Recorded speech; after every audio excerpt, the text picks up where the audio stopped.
Hi, I'm Roxanne Reddington-Wild of the Partnership for Historic Bostons, and I'm delighted to welcome everybody to our panel this evening, Radicals, Rebels, and Rejects. As you've noticed already, I suspect, this event is being recorded. Let me tell you just a tiny bit about the Partnership and what we're talking about tonight. The Partnership is a small, all-volunteer nonprofit dedicated to the history, to educating the public on the history of 17th century Boston and New England and the peoples and the connections back to Boston, England. This is the fifth, tonight is, in our series on the common good. Tonight's discussion is Radicals, Rebels, and Rejects.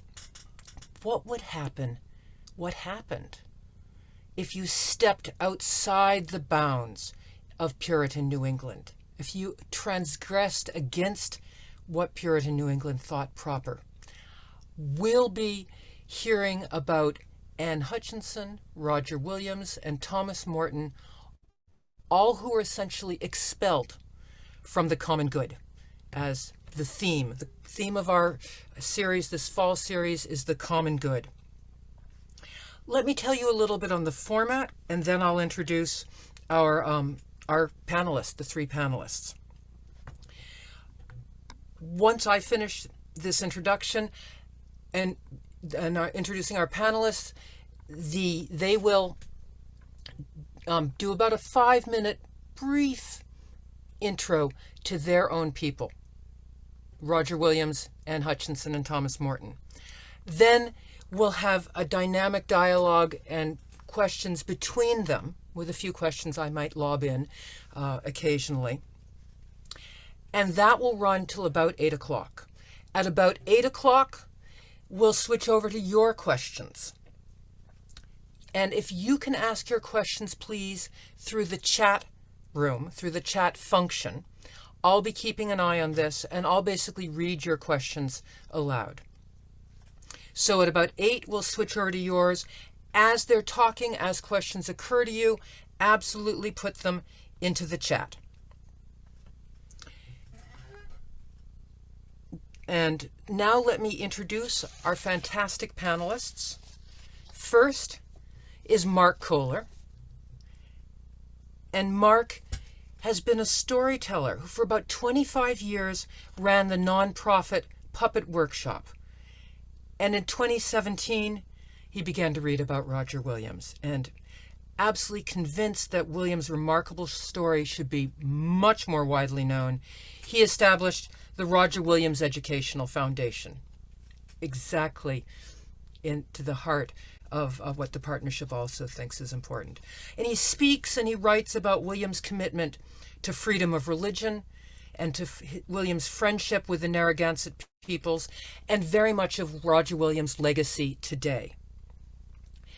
Eve LaPlante is the author of 5 nonfiction books, including American Jezebel, which is a biography of Anne Hutchinson.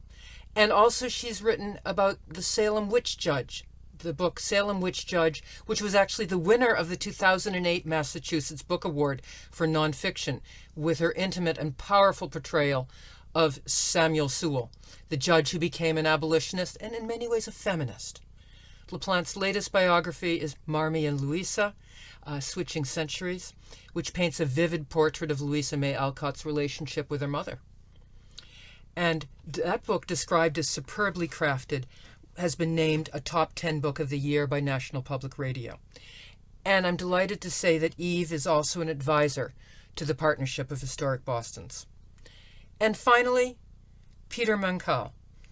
Peter is Mellon Professor of the Humanities and a Professor of History and Anthropology at the University of Southern California. And he's the author of 7 books, including his most recent, you will not be at all surprised with this panel, The Trials of Thomas Morton, an Anglican lawyer, his Puritan foes, and the battle for a New England. Peter is currently finishing Volume 1 of the Oxford History of not just Thomas Morton or the 17th century, of the United States. So let's go over and let me now ask our questions. Mark, I think I'll start with you. Who was Roger Williams? And would you label him, as our title goes, a radical, a rebel, or a reject? You'll need to unmute yourself. There you go. Radical, rebel, or reject? Roger Williams. You're still muted.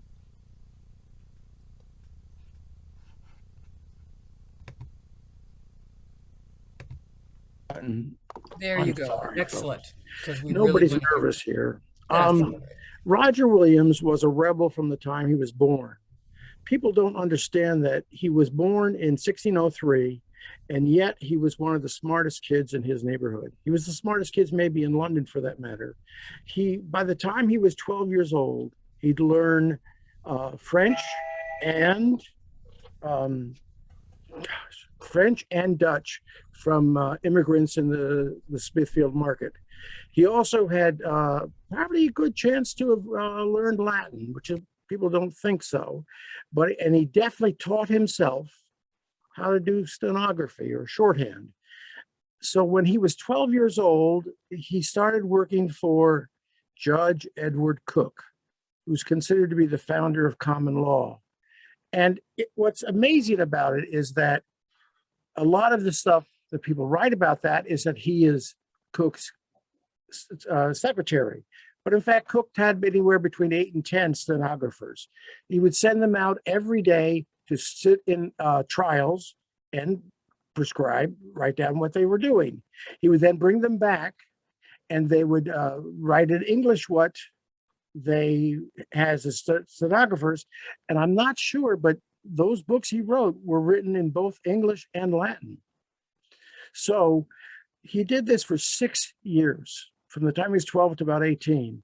And what's amazing about it is that Judge Coke only picked 2 of his stenographers over his lifetime to receive support to go to school. Roger was one of them. And so from the time he was 18 to about 26, he went to Charterhouse School, he went to Pembroke College, and he was a star.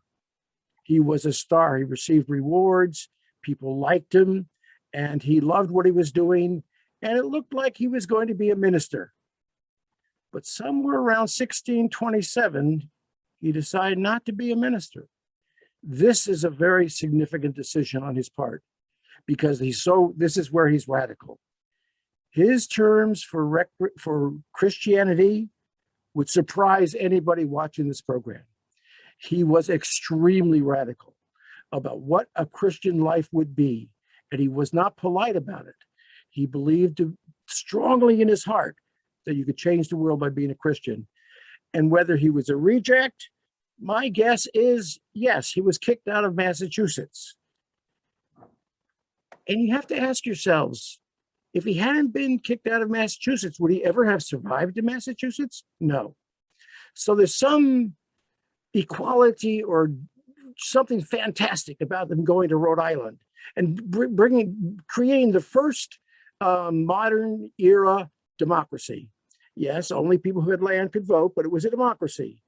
And then after that point, he starts telling everybody how to run their lives. And he's a separatist, so he doesn't want to be with the Church of England anymore. And that is, now the last thing is, yes, he was rejected by Massachusetts, but before he left London, he spent a year in the home of Elizabeth Masham and her husband, William. And she was the daughter of Joan Barrington, who was aunt to Oliver Cromwell. So while he was with them, he met Henry Vane, Oliver Cromwell, John Finance, Oliver St. John, John Penn, and he met everybody who was going to start a revolution. Everybody. And I'm so excited about that because they didn't reject him. They loved him. They thought he had the biggest, nicest personality you'd ever see. There would be people who wrote terrible things about him and then say he's a nice guy. But he was very, very spectacular. I'll leave you with that. That's a really vivid picture. That's very nice. So, not just a rebel, not just a radical, not just a reject, but a really good guy. Eve, who was Anne Hutchinson? And would you describe her as a radical, a rebel, or a reject? I would say that Anne Hutchinson was all three at different times of her life. She was a radical in her upbringing in early life because she was a Puritan in England. And, her father had been imprisoned for preaching wrongly according to the Church of England. And he got in trouble with the church. And she was a follower of John Cotton, who, like many of the early Massachusetts Bay Colony ministers, had been called into the Court of High Commission in London by the Archbishop to answer for their evil preaching and the way they wanted to simplify the church. And so she was part of that world of a kind of English radical Christian, and right in the middle of it. And then she became a rebel in Boston, I think somewhat inadvertently, because she was such a powerful, gifted preacher that all the women who were her normal audience in Puritan society for discussions of sermons and the scriptures brought their husbands to her house to listen to her. So she was effectively preaching to some of the most powerful men of the colony, which was not something that the other men, including John Winthrop, Thomas Dudley, the various leaders of Mass Bay Colony, liked. So they brought her to trial and they convicted her of being a heretic for not behaving in a manner that was not appropriate for her gender. Behaving like a man basically was the crime. Because a woman was supposed to be silent, they believed what St. Paul had written. So, so she was a rebel in that case, and she was also outcast from the First Church in Boston.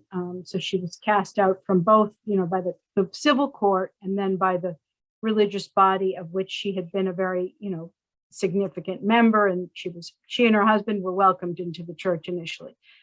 And then she went off, banished. She went off to found Rhode Island, created this new settlement in Portsmouth, Rhode Island, and she was assisted in this by the men who did it for her, basically, because she couldn't buy land or sign a contract or do anything as a woman.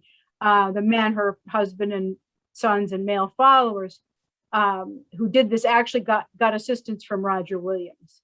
There is no evidence that Hutchinson met Williams, but Williams was helping this purchase of land, such as it was a purchase where the Narragansett sold this island to the Hutchinson men, and in 1638, and then they created a settlement there.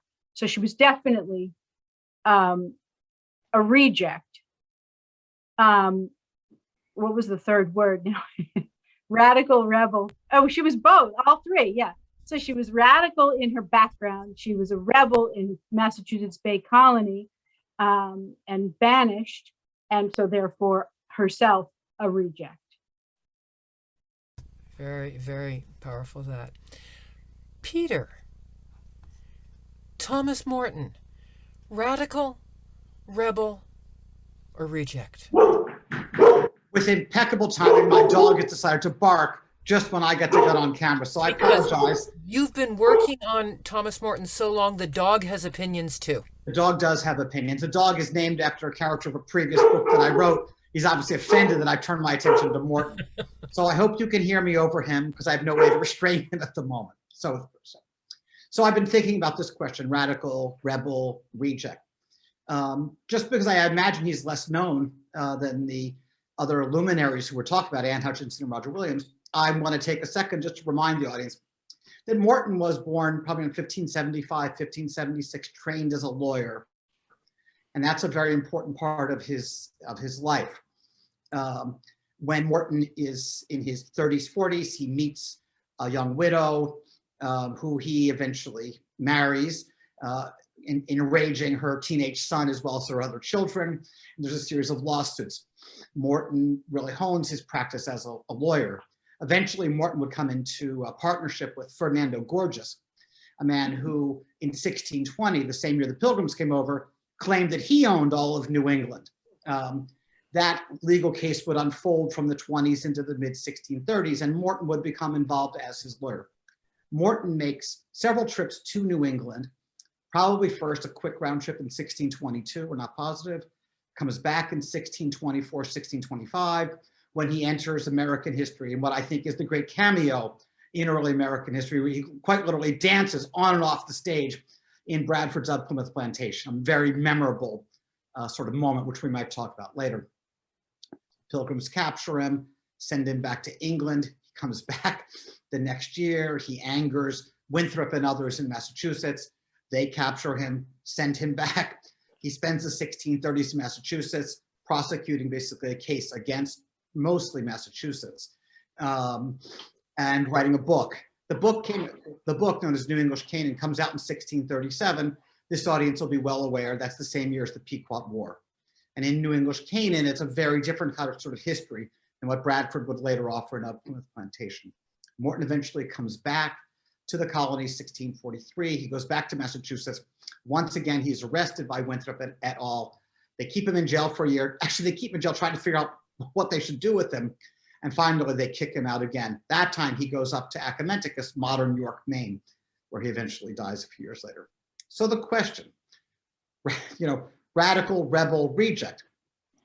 He's not a radical, I think, in most senses of the way we would use this word. In fact, one of the reasons that the Pilgrims, especially the Puritans of Massachusetts, despised him was he was critiquing their views as being radical and out of the mainstream. And he was fairly conservative, conservative member of the Church of England, and also a royalist. He's working, he's in sympathy with the king.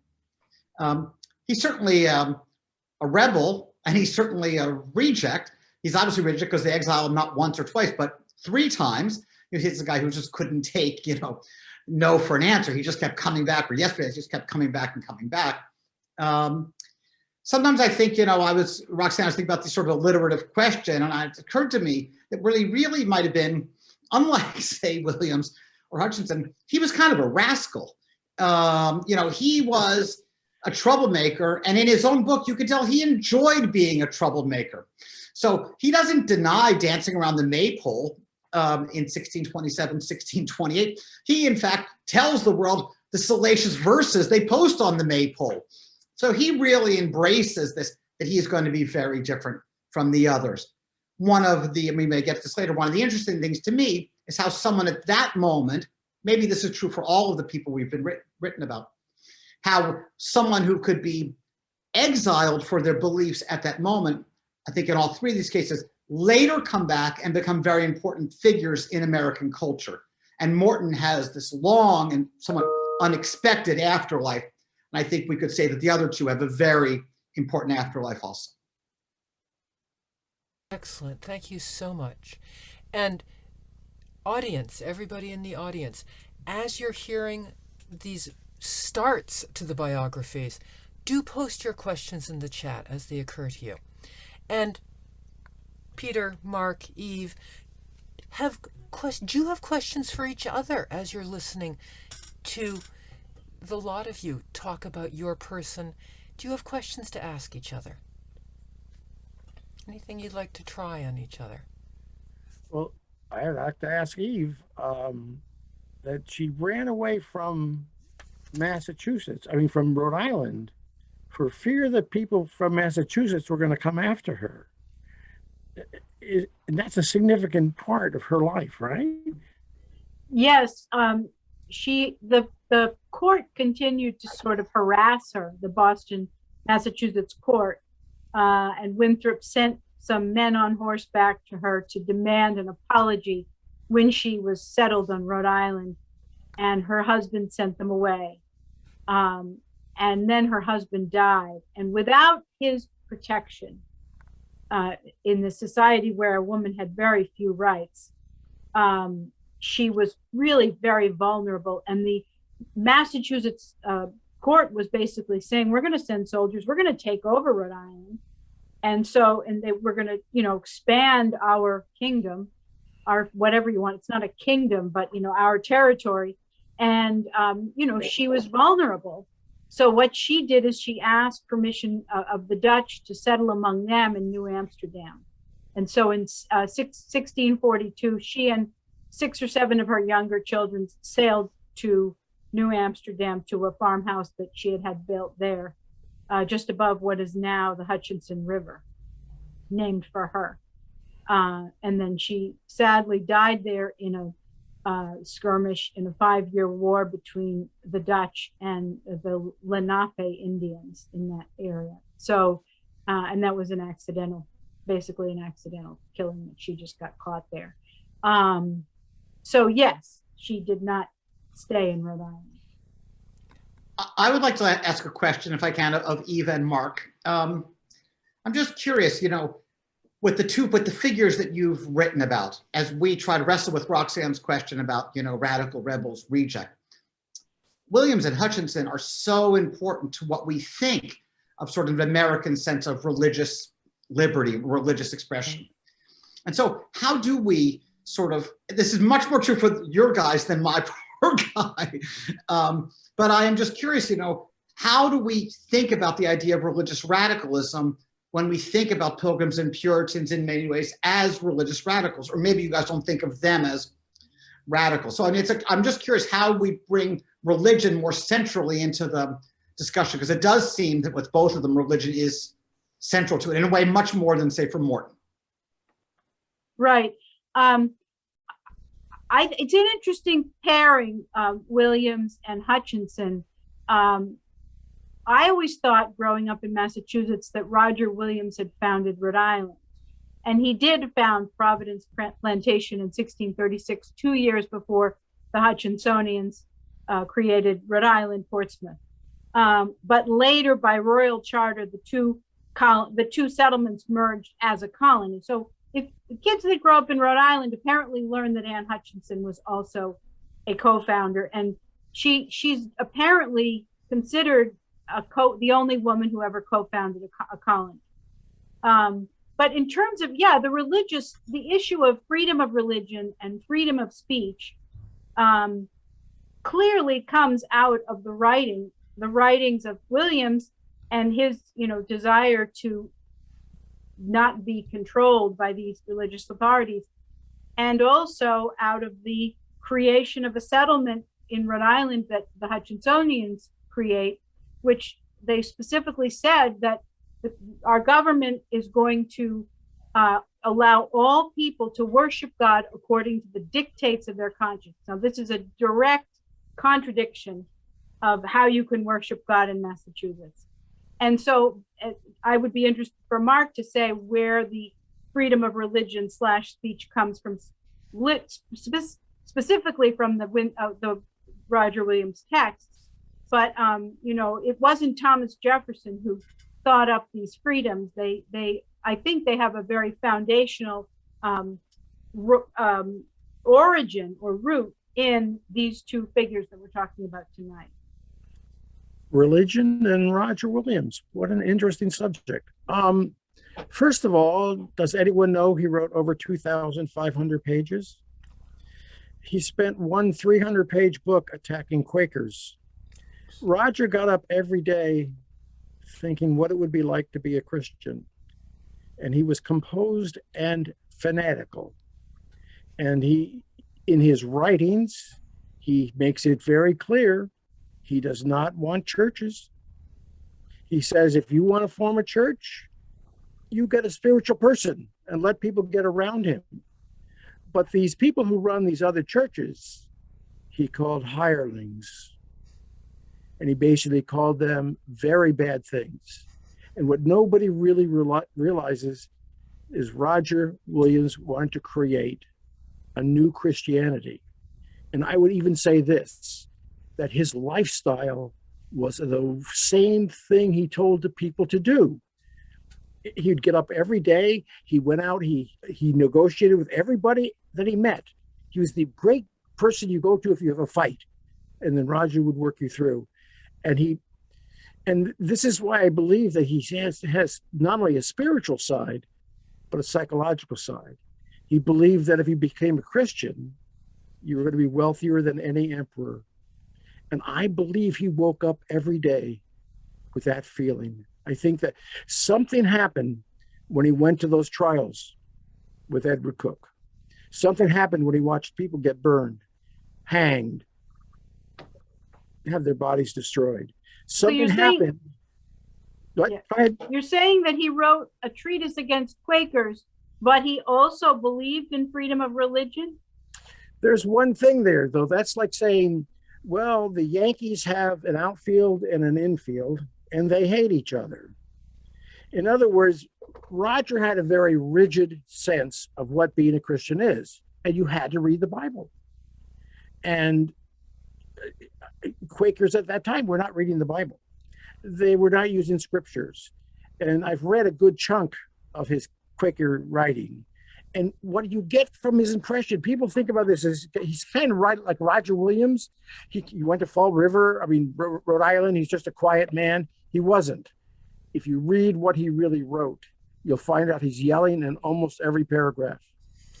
And I do not know how over 80 years he kept that enthusiasm, because in his late 70s, he still was writing letters to people.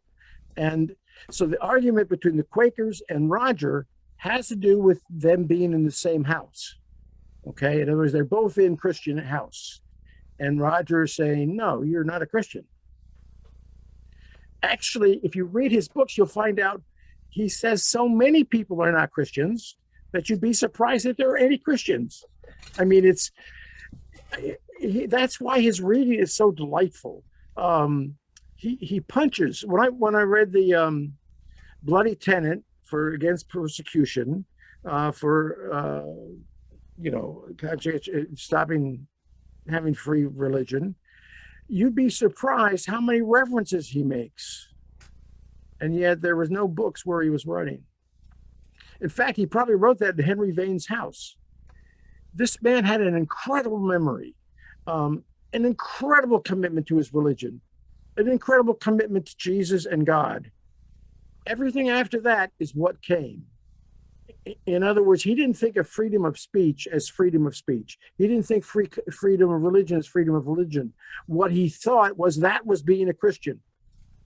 Being a Christian means you have civility, you respect other people with different opinions, and you tolerate people. And there's a wonderful, should I name a book? That's the book is The Moral Theology of Roger Williams, where Mr. Davis really points out the religion came first. And Peter, I think that's the answer to the question. He was never away from it. If you write 2,500 pages, now I will admit, John Cotton wrote about a couple hundred pages in there, but it's a wonderful question. Yeah. And do you have any questions about Thomas Morton? I do, yeah. I mean, there's a famous short story by Hawthorne, I believe, about him, which is the extent of my knowledge of him. So why was an Anglican, what was he in reality trying to do? What was he trying to affect in Massachusetts Bay Colony? So Eve, that's a great question. Yes, he does pop up. He pops up in that story that you're talking about. He's not named.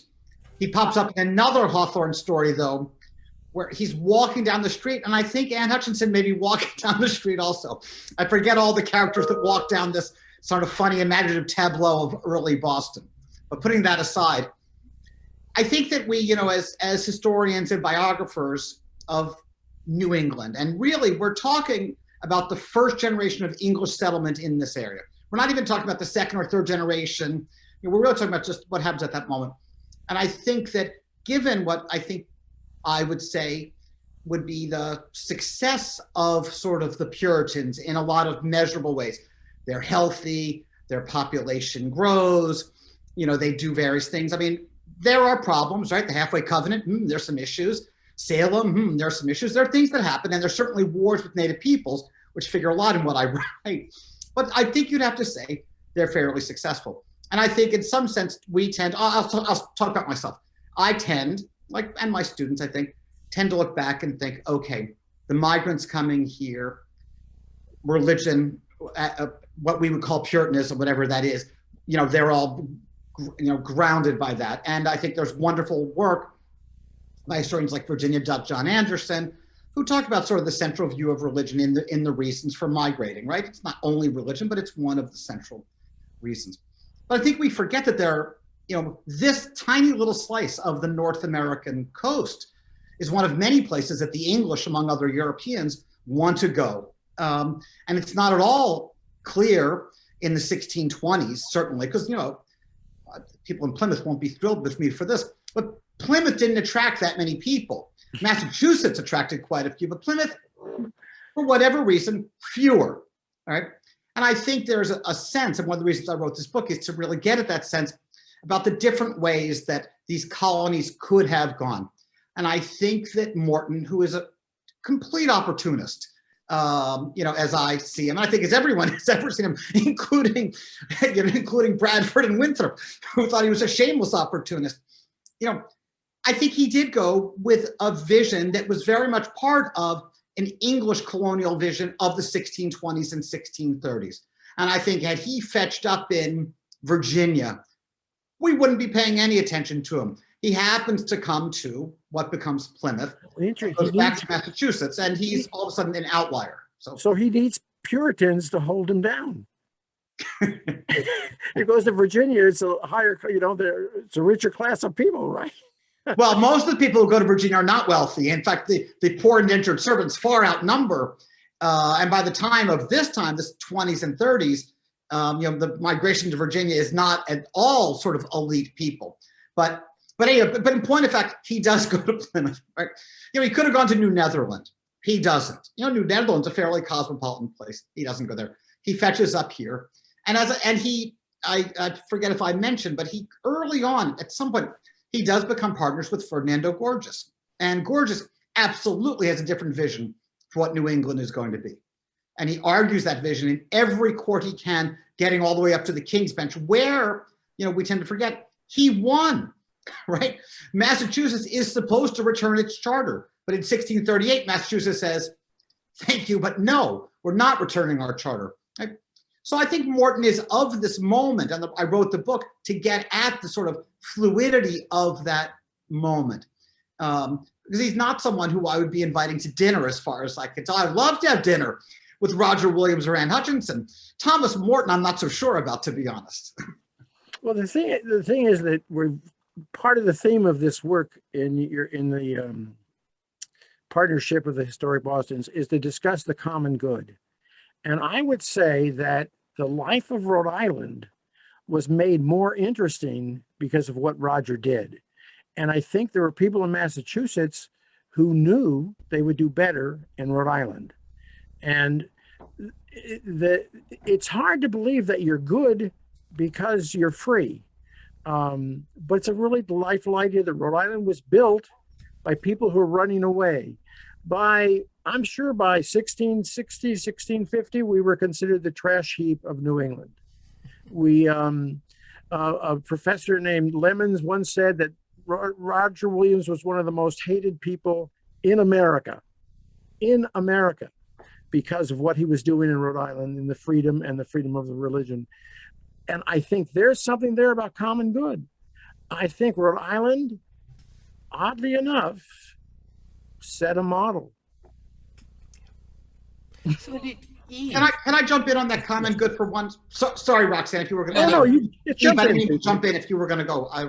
Nope. Follow what he just on with him. So, Mark, I'm glad you raised this question about the common good, and I'm glad it's one of the themes of this lecture series. Because when we wrestle with that term, and it's a complicated, term to wrestle with, I think that someone like Morton is useful. I'm not saying he's a great guy. Useful because his notion of the common good was a far more expansive notion than many English colonists. And his notion of the common good included indigenous peoples. Now, you could say that Williams had very positive relations. I'm not disputing them. But the vast majority of colonists, by the late 1630s, not so much, right? And so I think that if we talk about the common good, even though it is in many ways the way we talk about it, sort of an English colonial idea or a European idea, I think it's very important for us to have this kind of broader notion of what that meant. And it's hard sometimes, hard for me, because the documents that we have, almost all of them are produced by English, and many of them are hypercritical of native peoples. Morton was an outlier in some sense, that in bringing not only sort of natives generally or generically into his writings, but specifically, and talking about what he thought of as the insulting behavior of Puritans towards natives, and that we, in his mind, that is English colonists, should be more respectful. So I do think Morton had a view of the common good, which might have been different from other English colonists' view of the common good. Fascinating.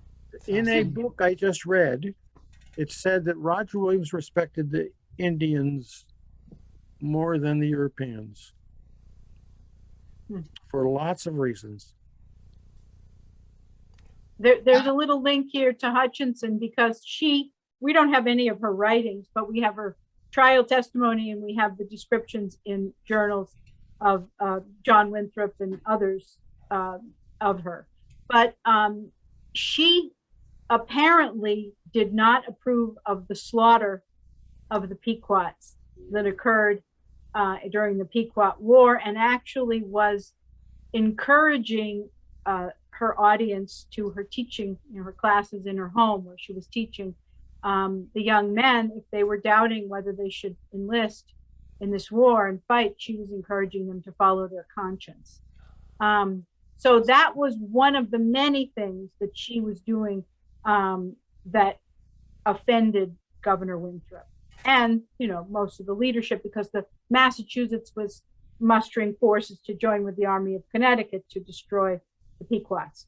So, and she was causing a problem there as well. And then, as I said before, the Hutchinsonians purchased, that's a whole big issue of purchasing land, but with a different concept of ownership that the native people had. But anyway, she was purchasing from the Narragansett, and then apparently there was no conflict between those groups the way there had been certainly in Boston, in Massachusetts Bay Colony. So she and Williams both had a much more nuanced view of the various native peoples than most of the leadership of Massachusetts Bay Colony. What was Tom? Do we have any evidence of what Thomas Morton felt about Indians? Well, he had a very close relationship with Indians, yes, right? Yes, part of it. One of the reasons the Pilgrims, the people of New Plymouth, wanted to get rid of him is they were afraid he was consorting with natives, especially native women, rather more than they felt comfortable. But he had, in general, a much more positive disposition towards native peoples than most colonists. Now, I talk about in the book, I think this happens because in that early expedition to the Maine coast in 1605, 1606, when they bring over 5 Eastern Abnakis back to London, 3 of them end up living with Ferdinando Gorges. And at some point, Gorges and Morton become partners.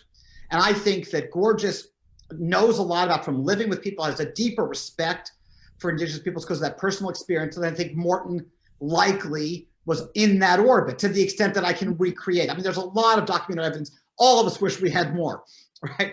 And mostly, Eve, I respect, your desire for more from Anne Hutchinson. I totally get that. And when I'm writing about early New England, I'm thinking, I wish I knew more about Anne Hutchinson also.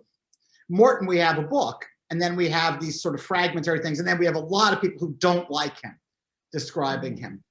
But I think when it comes to relations with native peoples, you'd have to say in the main, he had a fairly positive view. I will say, I have a very good friend, early American early New England historian, Mark Peterson, wrote this wonderful book, City State of Boston. Mark would always say to me, well, Morton, he might have had no good ideas, but he didn't really have much of a plan, right? It's not like he had many followers, which is absolutely true. And if you dig deep into Morton's writing, you do see, not very much detail, that Morton and Gorges thought they were going to set up their own sort of feudal kingdom, right? And it's unclear how native peoples would have fit into that. So I don't want to overly say, oh my God, he would have been a great neighbor. In many ways, he was, I think, a much better would-be neighbor, but, by 17th century standards. Mhm. Fascinating. So if New England were ruled by these three radicals and rejects, maybe the population would have developed in a very different way. But none of these people had the either the interest or the ability or the opportunity to leave. Well, I guess you could say maybe I'm wrong about Williams. Maybe Williams. Williams was nobody can. I mean, how did he succeed? I mean, he starts a little colony with 13 people in Providence, Rhode Island, which on land that's now 18 feet below where our land is now, and somehow he takes every challenge and he goes through it. And this is what I'm trying to say about him, because he had this, I will never give in. I'm a Christian. These are the rules we play by, and I'm going to play by them. In fact, his work on civility has been, been appearing in a lot of books now because we're getting to be an uncivil society. But yes, he was. The question is, why didn't someone hurt him? And the answer is because of Edward Cook, Elizabeth Masham, Joan Barrington, John Pym, and a host of other people, wealthy gentry. The Masham house was the center of the revolution. And I don't think any historian has actually said that. They all say, well, he went to the Mashams and he was a domestic chaplain. Well, a domestic chaplain, I don't believe that was accidental. And Eve, I think, I don't know how he succeeded, but I do know by reading his book, he was just tenacious, and he would not hurt people. He would not support violence. He was extremely kind, and he had a marvelous personality. I don't think he talked as much as I do, but it's hard to believe that he made it. But people forget he couldn't be touched. He couldn't be touched. If you touched him, Cook would have gotten you. Masham would have gotten you. Oliver Cromwell would have gotten you. The first four people who run the parliament in 1643 are Oliver Cromwell, Henry Vane the Younger, Finesse, and St. John or Oliver St. John, yes. And Oliver St. John is actually married to one of the Mashams, or he's married to the Masham's first daughter from another marriage. He was untouchable. And I was amazed by that. I mean, everyone who was in that house votes on his charters, both in 43 and in 53. In fact, in 53, he visits the Masham's grandchildren, who are now grown up. And his son, the Masham's son, actually takes over Oates. And that's where John Locke writes most of his books. Fascinating. Eve, you keep on talking about the Hutchinsonians. Why did a sizable percentage of Boston's residents, who I presume become the Hutchinsonians, leave with Anne Hutchinson? What was it that was attracting them to her and her views?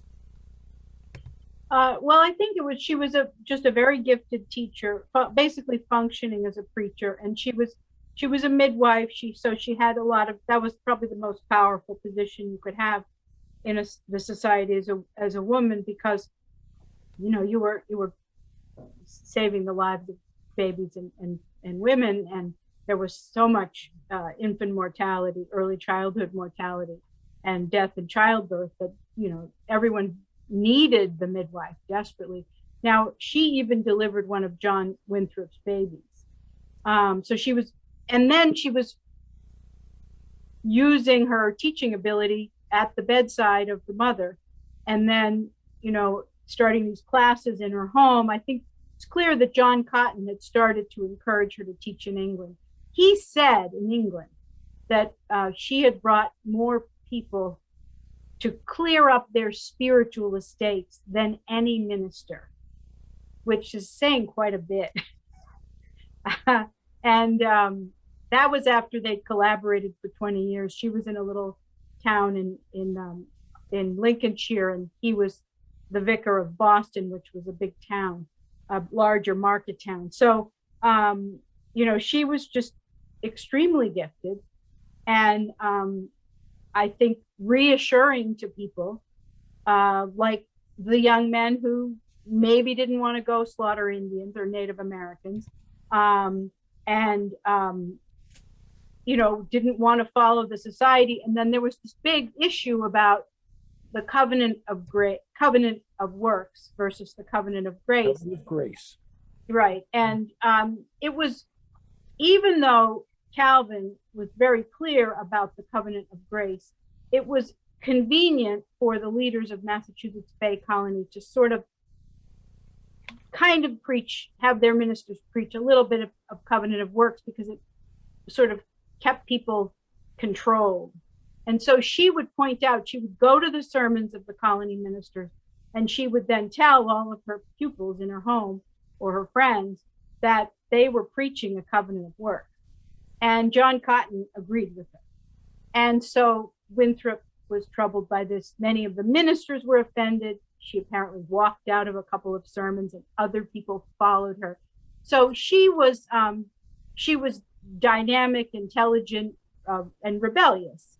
And so when I say the word Hutchinsonian, no one used it at the time, I'm sure. The reason I say it is because there was a group of about 70 people who went to Rhode Island with her.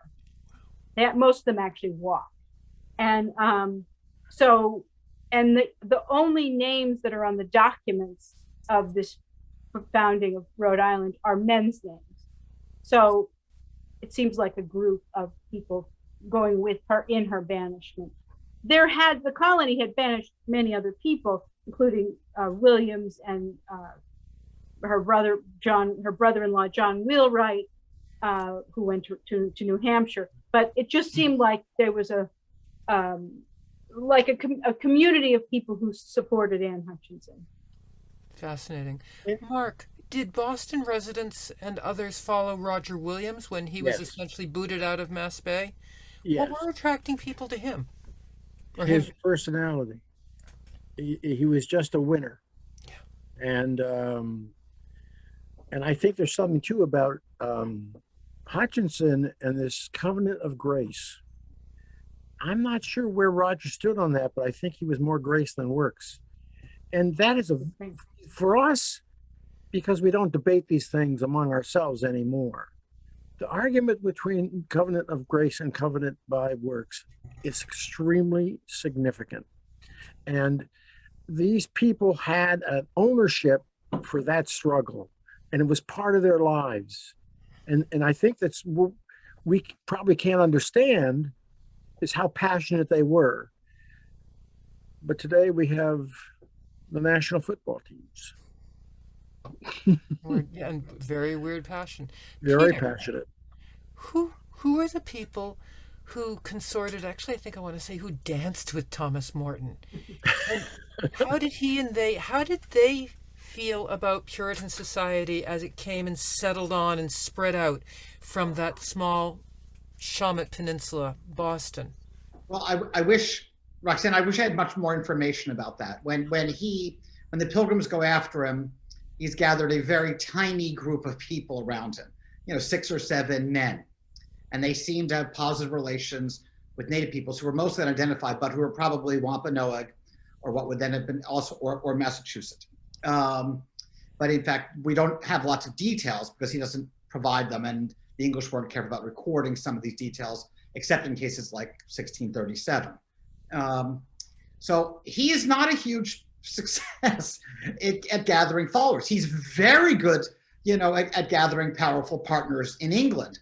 But I suppose you could say that the skills which make you an able barrister, an able lawyer, worked for someone trying, from 3,000 miles away to reclaim a charter for this vast territory, are not the skills for actually attracting people across New England. Now, I will say that he's not in the place that it comes to be called Merrymount. It had been called Merrymount. That is a place you would view the sea.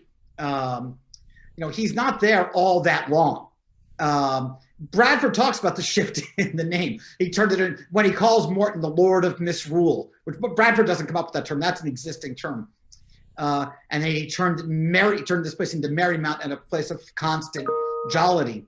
But in point of fact, the Pilgrims could have ignored him.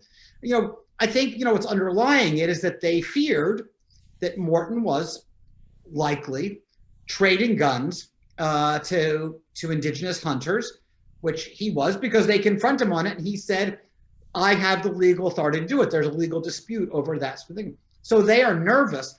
Their nervousness should tell us something about how the Pilgrims thought about settling in this area.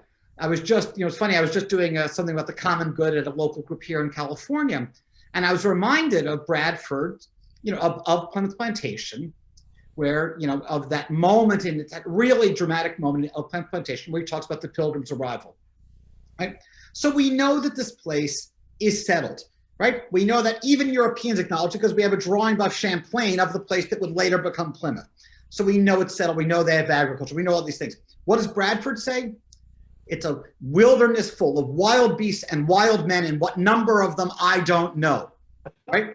So there is a sort of an ideological sort of predisposition, for some of these English to look suspiciously. So they are, perfect timing on the dog, they are no doubt nervous about Morton's positive relations with any native peoples. Do you think that Morton's views on life and religion and his actions, do you think that they were overall reprehensible to English society, not necessarily Puritan society? We have this in Pilgrim society, they were reprehensible. Do you think he was reprehensible in the general English view, or would have been had they known what he was doing? No, I don't think so at all. I mean, he criticizes, he gets kicked out of Massachusetts the first time for criticizing, how the Puritans are organizing the place. And he basically says, you have to pay, we have a king also, right? I mean, I think he would have fit in very customary ways. He's practicing in front of all sorts of juries, courts in England. He's not ostracized there. The son of this woman he marries, the widow he marries, hates him. Although there's great court records, that teenager is a bit of a wild young man himself. There's antics that he's up to. But I think by and large, Morton could have fit in very easily into English society. In fact, does fit into English society. There's an English printer who complains in 1632 when he's trying to publish Morton's book that it's being suppressed by the friends of the Puritans. And then Morton finally publishes in Amsterdam 5 years later in 1637. There aren't a lot of copies of New English Canaan around, so I can't say, for example, oh, he was a successful author, but he's very much of the moment. I mean, in New English Canaan, he criticizes William Wood. He hates William Wood. Well, William Wood's book, as you may know, this audience know, Wood's book, New England's Prospect, goes through 3 editions in the 1630s. You would say that William Wood was successful, and Morton's like, whoa, but you can't tell if that's an authorial competition, which it sort of seems to me. It's like, wait, Wood's not telling the truth about New England. I'm telling you the truth about New England. This would be Morton, not me personally, right? So I think he fit in. He would have fit in. And I think it's a good question why he keeps going back. I mean, in 1627, we have a note allegedly in Winthrop's hand that people believe that Morton committed a murder in England, right? So it is possible, that he is fleeing, at least at first. But, we just don't have evidence to pin. I'm looking for this evidence. But I think by and large, he does spend most of the 30s there. He doesn't go to jail, as far as I can tell. You know, Fernando Gorges is a remarkably powerful patron and man to be a partner with. So, you know, I don't think so. I think his issue was over what happens in New England. Right. Fascinating. Fascinating. Do the three of you have any other brief questions of each other? And if you don't at the moment, we've got a robust set of questions that have been appearing in the chat. I'm all set. So let me start actually with what I think is probably a fairly quick and small question, but it's the one that started off. And this is about Thomas Morton. Was Thomas Morton involved in Robert Child's remonstrance in any way? And I don't know who Robert Child. Not to my knowledge. Not to my knowledge. I saw that question in the chat. There are some other very specific questions in the chat. Can I just address them quickly? Yep. So we can, because I often hear, I've had people, modern day people, write to me and say, oh, you know, I'm related to him and whatever. To my knowledge, from reading everything I found about Morton, including his will, he's not related to the G. Mort of Mort's relation. And he's not related to Nathaniel Morton, who is Bradford's nephew. I think someone here might correct, their nephew or someone, I think nephew. That Morton, Samuel Morton, is important because he is the first one to imprint parts of what were in Plymouth Plantation. But as this audience probably knows, Plymouth Plantation was not published for a long time. But these guys were not, as far as I know, related to Morton. Or if they were, they're not in his will. He mentions two people in his will, and they're both in England, and they're not. So I just saw those kinds of questions. I thought I would jump in on that. Yeah. To my knowledge, I could be wrong, but what I've been able to reconstruct, that's where I am. Yep. And then we also have an interesting comment and question. The individuals we've been talking about experienced very different lives from each other, but they all still seem to fit into these 3 R's: the rebels, radicals, rejects.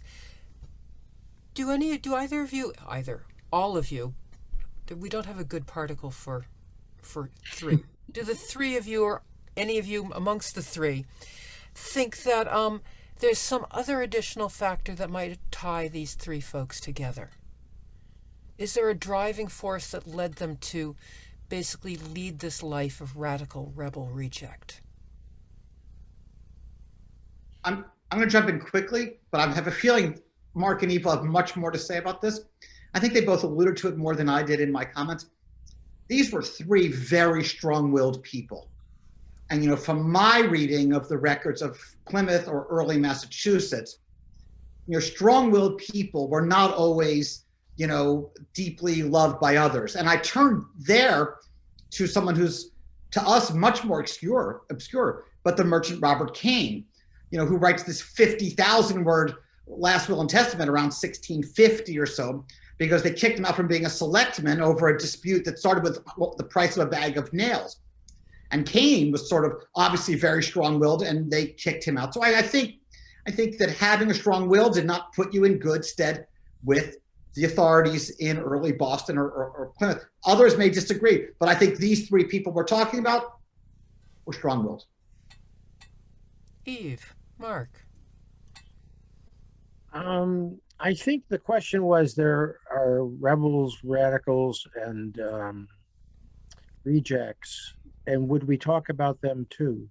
I think what we're forgetting here is that, yes, these three people were pretty spectacular, but we're forgetting what the battle was. I mean, in England, they were killing Puritans. In England, they were torturing them. In America, you had the battles with the Indians. The thing about it is, these three, I think, made it because Roger had a colony, a state, and I think Morton is just a jumping joker. You know, I mean, he's got colorful stuff. Some of his stuff is a little bit, and so I think that it gets an attraction. And I think today we really do respect Anne Hutchinson. And I wonder sometimes what she sounded like. Do you know what I mean? Because she was so popular. And so was Roger. That's something they share. They were popular people. Anne Hutchinson, I think, is still a model for American women. And there's a book about something about shipmates, and the writer made a point that there was no real nice monument to Anne Hutchinson. But is there going to be one, Eve? Well, there's a nice statue of her in front of the Massachusetts State House. Right. She mentioned that. Yeah, but I mean, thinking of these three people as outliers, and I don't know the other two as well, but I think with Anne Hutchinson, the thing that made her such a rebel in Puritan society was that she took Calvinism to its extreme. And in that sense, she was a very pure Puritan. She probably, if she had been a man, she would have found a way to survive. But she ended up basically going to the far limits of this notion that the individual communes with God through scripture and prayer and listening to sermons, and you need to find that you, the person she's teaching, within yourself, that idea of a direct relationship from a person to God, which was anathema to the Catholic Church that they were leaving in many ways, but even to the Church of England that they were leaving. And so she had such a spiritual bent. And I think that the men who didn't get expelled and who created the colony and maintained it had more practical material aims, in part accumulating real estate and building wealth. And I can't say for sure for the other two, but I know for her that she believed deeply that the most important relationship of all was the one between the individual and God. Mm-hmm. And so somebody said, was she always a Puritan? I think absolutely. She never wavered in that. So maybe the others can say whether that is similar. The lack of practicality, the intense spirituality, and desire for the individual conscience to be preeminent. I want to jump in just to follow up a little bit, if I can. Sorry, and Mark made the really salutary point about looking at the context, and I think, and he is right. You know, that Puritans were being persecuted in England, and I don't think that we should minimize that. It's hard, though, to see those who suffered persecution come to cross the Atlantic Ocean and to read Bradford's description of what happens in 1637, you know, this almost joyful recapitulation of a genocidal slaughter, mm-hmm. The context have to be, there are a lot of contexts here. And it's just complicated. And Williams, I think, to what I would say, I'm going to guess Mark's great, to his great credit, Williams was not someone who wanted to engage or celebrate in that, in dispossession of indigenous people. Certainly not my sense of Williams. Mark can correct me. But there are others who absolutely were bent on it. And in fact, their model for success, even if you put their rhetoric aside, they cross the Atlantic Ocean, whatever their background, they're going to create these small rural communities. And on some level, that is predicated on displacing other peoples, right? Oh, yeah. And then as their families get larger and larger and they need more land and they spin out more of these satellite communities, there's more of this dispossession. And we talk a lot, I'm among them, about 1637. But the warfare of 75 to 77 is extraordinarily violent across New England. Yes. And it's another sign that the context is a complicated thing for us in the 21st century to recreate. We had a talk called Fault Lines of the Puritans. Yes. And a scholar came up and said, you know, the Puritans started off as religious communities. And the church would say, let's all have a fast day. And then as time went on, she said that the fault line was money, wealth, land. And so when the church said, let's have a fast day, the guys would say, oh, yeah, you can go have a fast day. That's fine. But it did become, I mean, it's hard to believe it, but there was a great deal of stuff about what you owned, how much money you had. And it seems to be that may be a gift that we got. I don't know. but it was a great presentation. That was Laurie Rogers Stokes, who's just joined the board of the partnership, and yes, an amazing scholar. And I was thinking too about Laurie's points, as Eve, you were talking about. The most important thing was, in Hutchinson's view, was the individual's relationship with God. Yeah, and that was very much what Laurie was exploring, and then how money and everyday worldly desires got in the way. Yeah, with that. So, Anne Hutchinson sounds very charismatic. Roger Williams sounds kind and quirky at the same time, I must say. And Morton sounds like he wanted to have a good time, but was not really one of the ones who fit into the English society that was growing up in Massachusetts. He had a much more standard viewpoint, maybe, and that he was also kind of contentious with that. More questions that we have here.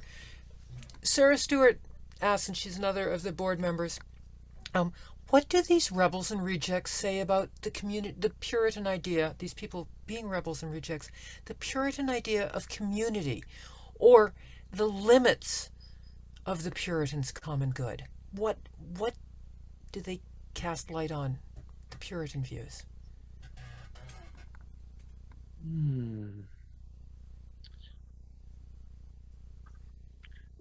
Well, for Roger, he was creating a common good, and he fought every day to keep it that way, and he didn't always succeed. And I think, well, in case of Roger, people say he was more of a Puritan than people want to admit, and that's what Davis's book is all about. I do think he had a real sense, though, of community, because he went in and he took the Providence shape.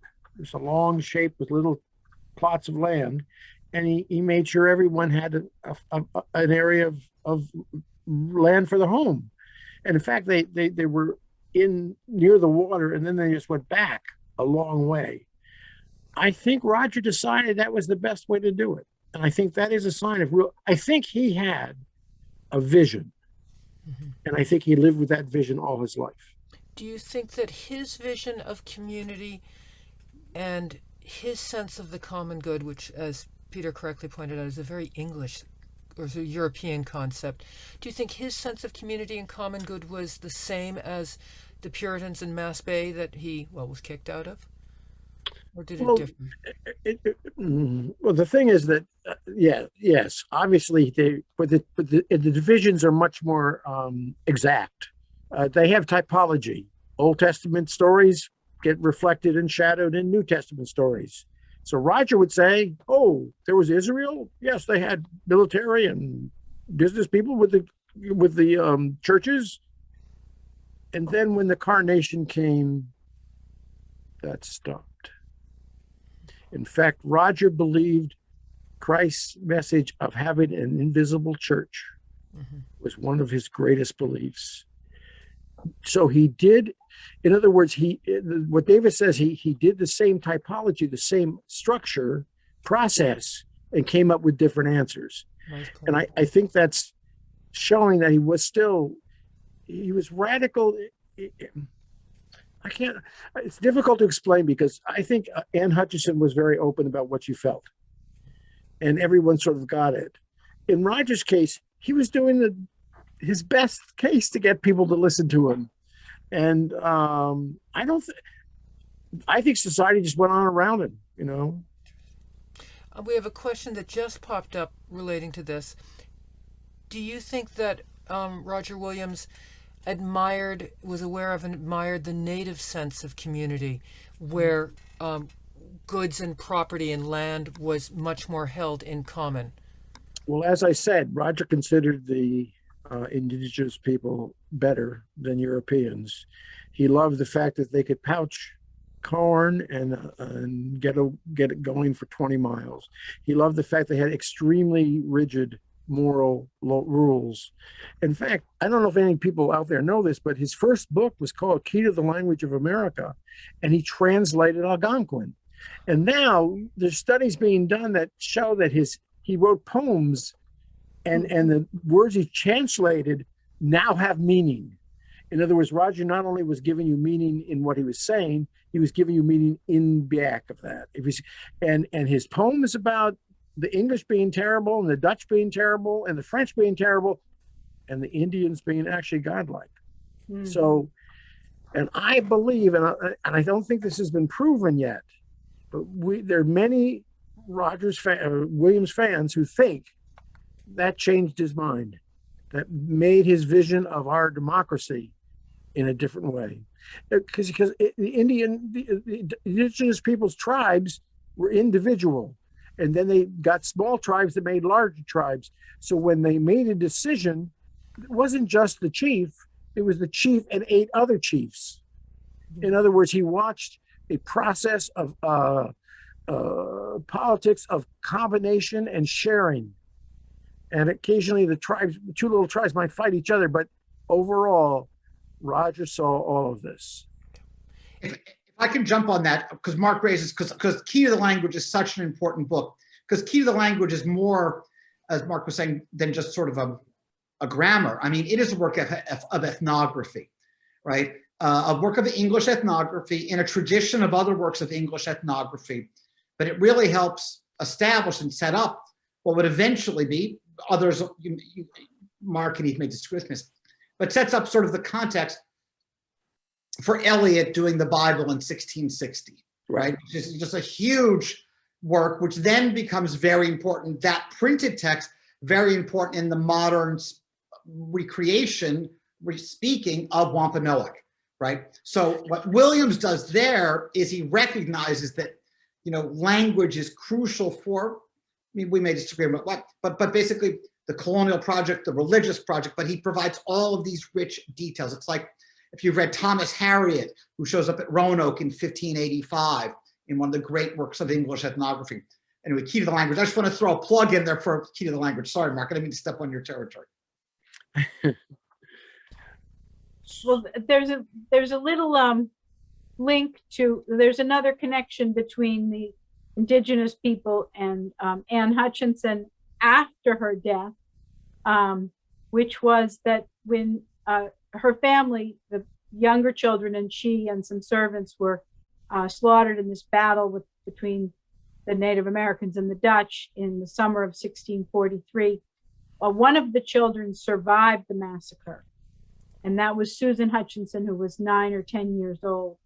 And she was adopted by the sachem of the Lenape tribe that had, been fighting against the Dutch, who the minute he realized whom he'd killed, that's this great Englishwoman who'd stood up to the English in Boston, and possibly he would have known that she had opposed the Pequot War. That would just be inference, but that he changed his name to add her name, Anne. He called himself after that, Anne Hope, and that was a standard thing apparently, that a warrior would take the name of their most illustrious victim. So then he raised Susan Hutchinson, which was also not uncommon, and then she stayed with them for 8 years. And John Winthrop wrote in his journal, he was very distressed that Susan Hutchinson had lost all of her language and culture, and as if she was, lost to civilization. Then she ends up, but she was apparently did very well with these people. And then she came back to Boston at 18 and married an Englishman, probably to see her older brother, Edward Hutchinson, who had never left Boston. And then she raised a huge family in Rhode Island. So there are these connections with the Native people. And I think all 3 of these characters that are pretty important. So we have some information on how the Lenape people viewed Anne Hutchinson. Do we have other Native information on how the many different Native peoples viewed Morton or viewed Williams? Peter, do you want that? Sure. I mean, I can. There's probably better evidence for Williams than there is for Morton. But what I can tell you is, if you read New English Canaan, New English Canaan, by the way, is not a great book. The literary value is actually fairly low of English Canaan. But the ethnographic value and the ecological value is very high. And the only way that Morton would know the things that he put in that book would be through communication with Native peoples in the area. He typically doesn't identify them, so I can't say, are they Wampanoag, are they Massachusetts, are they Narragansett? I don't know because he doesn't tell us, right? But there's no doubt that he is in communication. Again, I think this goes back to these Eastern Abnakis who come to London in 1605. There's this English idea of both teaching Eastern people, Native peoples of Eastern North America, English, and also learning from them to ease communication, to ease conquest and colonization, frankly. Mm-hmm. So I think there's no doubt that Morton has linguistic ability, but I don't have enough, right? Like he says, you know, he respects these people in the Puritan zone. He gives some very specific examples. Is that coming from communication with them, or is that his way of casting himself? I don't know the answer. It's a great question. I just can't really answer it. Mark will have more for Williams. Roger went to America, and in somewhere it's written that he came there to convert Indians. I don't think Roger Williams converted any Indians. I think he talked about Jesus, he talked about God, but then he wrote an essay called Baptism or Conversion Does Not Make a Christian. And his point was this: you can do this quickie little thing, but to be a Christian, you have to read the Bible, act the right way, and definitely act the right way. That was his heartbeat. Do we have any indications on how the native peoples of Rhode Island, of Massachusetts areas, how they viewed Roger Williams? Do we have not so much his view of the many different native peoples, but sort of native people's view of him? Any information on that? Well, actually, I suggested to one of the committees on this, in this issues, that we could be a nice study of Indian reaction to the invasion. For instance, we have some more information about blacks in the South fighting slavery, and Indians must have done sort of the same thing. But I also think that, it's so sad that they were there for 10,000 years, and it took 80 years to get rid of them. It's just 20,000. Here, if I can make a plug, I would say, if this audience doesn't know the work of Lisa Brooks, both of her books, I think can really complicate the nature of this, of what we know about 17th century New England. They're wonderful books. Mm-hmm. I will not turn and try to find them here in my office, but yes, Lisa Brooks, fantastic. Well, someone just wrote about naming the tribes. The actual people who were considered the Wampanoags today were actually Pokanokets. And after 75, if you called anybody a Pokanoket, or they said they were a Pokanoket, they would kill you. So the name was removed completely. We very much hope, the partnership very much hopes to hear from the Pokanokets, not in this talk, but in others. Yes, thank you very much with that. Yeah. So we've got lots of specific questions in here. I'm looking at the chat right now. Just trying to see if there's some other really large ones for the moment. Oh, once these people were cast out of Massachusetts Bay, did their relationship with the general court, the legislative rulers of Massachusetts Bay, did their relationship change? Was it easier for the Massachusetts Bay Colony to deal with these rejects, I'm going to say at this point, when they were on the outside? I just like to make a contrast between Williams and Hutchinson, that when she was banished, she was basically described as this American Jezebel, the whore of Babylon, the Satan, everything. And she was preached about when she had a miscarriage. The miscarriage was the subject of sermons in Boston, and how it proved that she was so evil. And then, as I said, they tried to send people to get her to recant, to confess, to apologize. Whereas Roger Williams, 2 years earlier, left.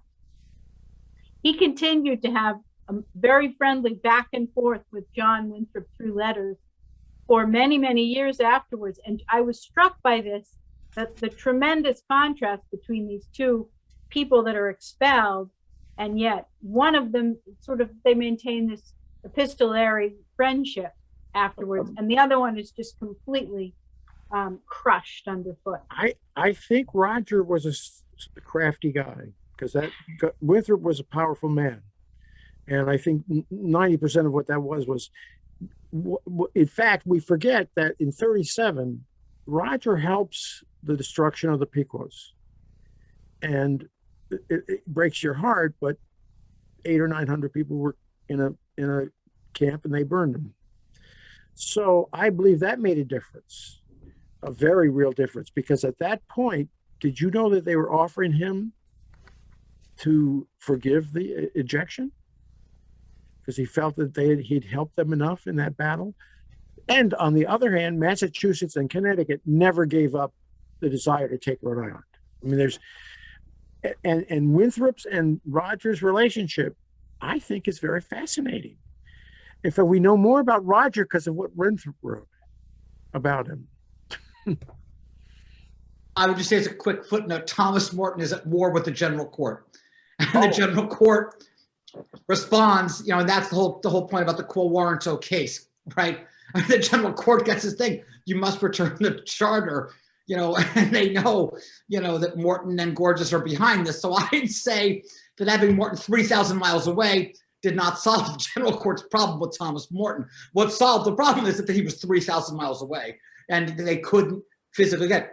Gorges at one point fits out a big battleship and is going to go invade Boston. It sinks before it leaves the dock. So much for that. Right. The Puritans all thought, look, there's God's hand right here. Very much so.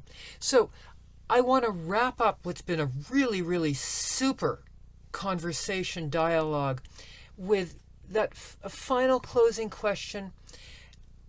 Our title, Radical, Rebel, Reject.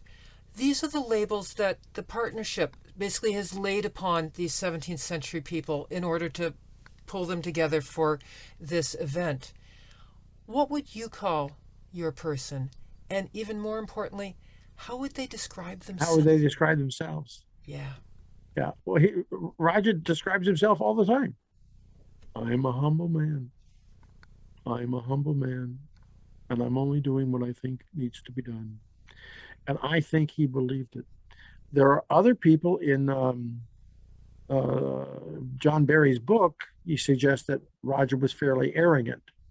And so those among us, my friends who are the Roger Williams people, they argue about whether he was ever very arrogant. And I would say that that's what he would say. He was not, he was on a different planet, folks. And I think Anne Hutchinson was too. Anything about the covenant of grace, or telling people that Israel is not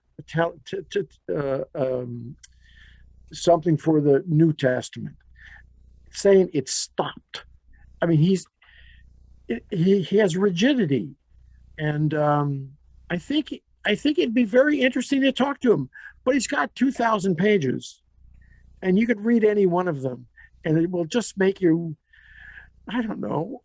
It's funny and sad, but the other thing is it's incredibly well written. He quotes the Bibles, he quotes books, he quotes everything, and it was all in his head.